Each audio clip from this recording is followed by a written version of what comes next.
Isang magandang hapon mga kasari-sari ko dyan, mga kasuki-suki kong viewers na kagaya kay Ate Tintin, may maliit ding tindahan. Kamusta kayo? Kamusta ang inyong maliit na tindahan? Maging kahit na ang viewers natin ay may malaking tindahan, kamusta ang inyong mga tindahan mga kasari? Sana lahat tayo ay okay ang benta ngayong hapon na ito. So ngayon mga kasari, may message kay Ate Tintin, o siguro nabasa ninyo yung iba dyan na syempre iilan pa lang naman yung nagko-comment.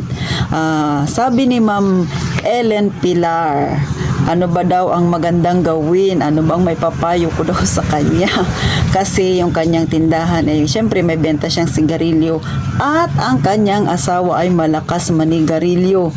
Okay lang sana kung malakas manigarilyo, pero ang problema niya sa tindahan niya kumukuha ng sigarilyo. Alam naman natin mga kasari na malaki ang puhunan ng sigarilyo, pero maliit ang tubo mga kasari. O di ba? Aminin na natin sa hindi. Sa isang stick siguro ako ay may tubo na 150 o 150 centavos. Paano kung may dudukot sa iyo na asawa mo? Dudukot ng 5 piraso. Sabihin na natin minsan 10 piraso dahil patay sindi siya o isang kaha.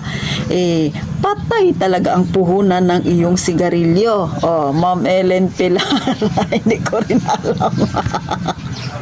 Kasi nga ako ay walang asawa. Ako ay single parent mga kasari.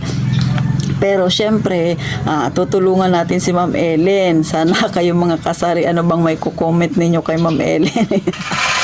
I-comment nyo na lang dyan sa baba, baka sakaling mabasa ni Ma'am Ellen. Pero eto, meron akong kaunting nalalaman, Ma'am Ellen. Hindi ko lang alam kung tatalab ba ito sa asawa mo. Una, syempre, kawawa yung tindahan kapag ikaw ay may asawa na mahilig dumukot sa tindahan. Ma'am Ellen, siguro ang the best way na pwede mong gawin sa iyong asawa ay kausapin mo siya. Ano ba ang tawagan ninyo? Siyempre, lambingin mo siya. Kailangan makipag-usap kayong hindi ka rin galit. Kailangan kumbaga yung nagkukwentuhan lang kayo. Kung ano bang tawagan ninyo, mama ba o papa? Di ba? Honey ba? Sabihin mo, Han, ilan bang sigarilyo ang nauubos mo sa buong maghapon? Di ba? Pag sinabi niyang isang kaha, Han, kasi ang aking puhunan sa sigarilyo ay malaki. Pag dinukutan mo yan ng isang kaha, abay wala nang tutubuhin ang tindahan ko. Baka naman pwede bayaran mo yung kinukuha mong sigarilyo. O kaya naman ay ilista. Ilista mo ang iyong kinuha sa aking tindahan na sigarilyo. Pagka siya naman ay may trabaho at nagkasahod na, bayaran mo. Di ba, Ma'am Ellen, kausapin mo. Pero pag hindi pa rin nakinig sa sinabi mo, bantayan mo siya, nakakailang kaha ba siya o nakakailang stick ba siya sa maghapon. Pagdating ng sweldo, syempre iaabot niya sa'yo. Ipakita mo yung nilista mo sa kanya. Tapos sabihin mo kung naka 500 siya, ituhan 500 ang nadukot mong sigarilyo sa tindahan ko. Ang sahod mo ay sakto lang sa iyong bisyo. Paano to ngayon? Di ba? Pangalawa yan sa pwede mong gawin sa kanya. Pag hindi pa rin siya maniwala sa sinasabi mo mga kasari, nasa number 3 na tayo na pwede mong gawin, Ma'am Ellen. Ano ang pwede mong gawin? Huwag ka nang magtinda ng sigarilyo. Kasi nga, kung uubusin niya rin lang naman yung sigarilyo mo, huwag ka na lang magtinda. Pag tinanong ka niya, ba't di ka nagtitinda ng sigarilyo? Hindi naman ako nabibintahan. Ikaw ang umuubos ng aking sigarilyo, kaya ganyan. Wala na nga akong kita, pati puhunan ko tinangay mo pa. Hindi ko alam kung ano magiging reaksyon ng asawa mo, Ma'am Ellen Pilar. Pero totoo, di ba mga kasari? Ang tindahan natin ay maliit lang na tubo. Kahit pa sabihin natin tutubo ka sa isang stick ng 3 piso, kung dudukutan ka naman ng 10 piraso. Di ba? Wow na wow ang paglubog ng tindahan mo, kasari. Ako, Ma'am Ellen, kasi wala namang dumudukot sa aking tindahan. Kasi nga, gaya ng nasabi ko, ako ay walang asawa, single parent ako. So, walang magdudukot ng aking tindahan. Pangalawa, yung aking anak ay binata na pero hindi rin dito sa akin nakatira. Bagamat dito siya kumakain, pero ako lang talaga dito sa aking bahay.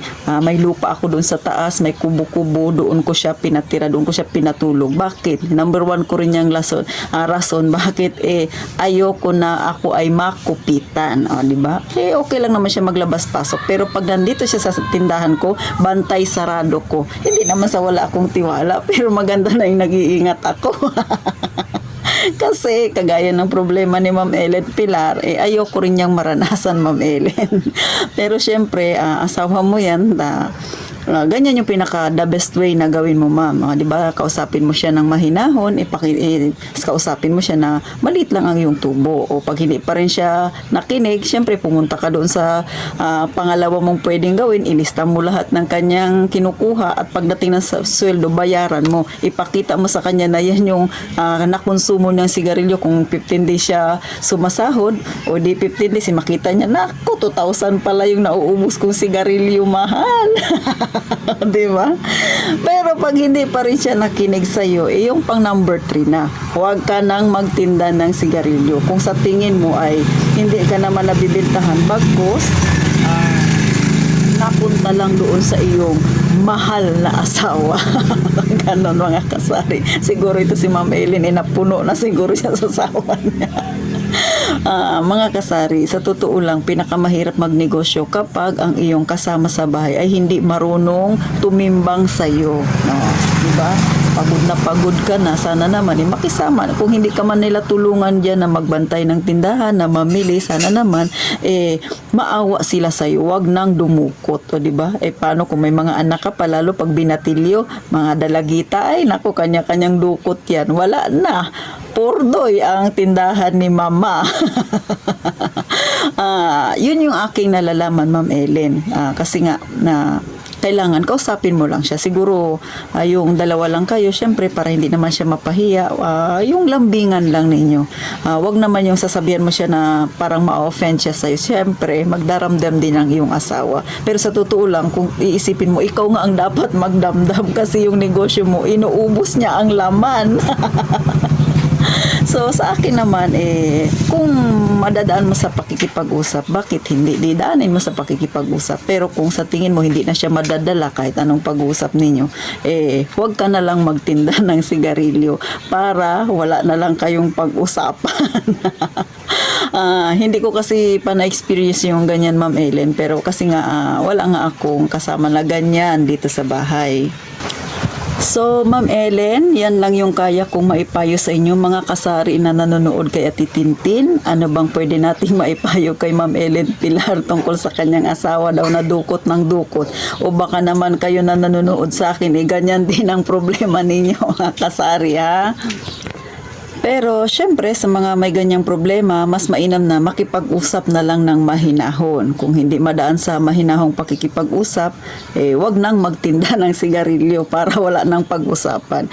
So, thank you, Ma'am Ellen, sa iyong pag-comment. Talaga na problema si Ma'am Ellen. Sana kahit papano nakatulong ako, Ma'am Ellen. Hindi ko alam kung nakatulong nga ba ako sa iyo, Ma'am Ellen. Pero, syempre, dahil na-share mo yung iyong mabigat na dinadala dyan sa iyong tindahan, sana kahit papano nagkaroon ka ng kaunting idea, ha? Mga kasari, yan din ba ang problema ninyo? Kahit papano sana may natutunan kayo kay Ate Tintin sa aking tatlong pwedeng gawin sa inyong mga kasama sa bahay na ganyan ang ginagawa sa inyong tindahan. So maraming salamat po, at ito ang inyong Ate Tintin. Sana sa mga nanonood na hindi pa nakasubscribe, pa-subscribe naman mga kasari, please. Pilitan na ito. At kung hindi kayo busy, pa-share na rin mga kasari, ha. Sana po dumami pa tayo para kagaya ng ganitong problema ni Ma'am Ellen na i-share niya lang. Sa totoo lang, problema talaga ito na tayo magtulungan tayo. Sa mga may gustong ipayo kay Ma'am Ellen, pwede nyo pong i-comment dyan sa baba. Alam ko mababasa yan ni Ma'am Ellen. So thank you po ng marami. Mag-iingat kayong palagi mga kasari.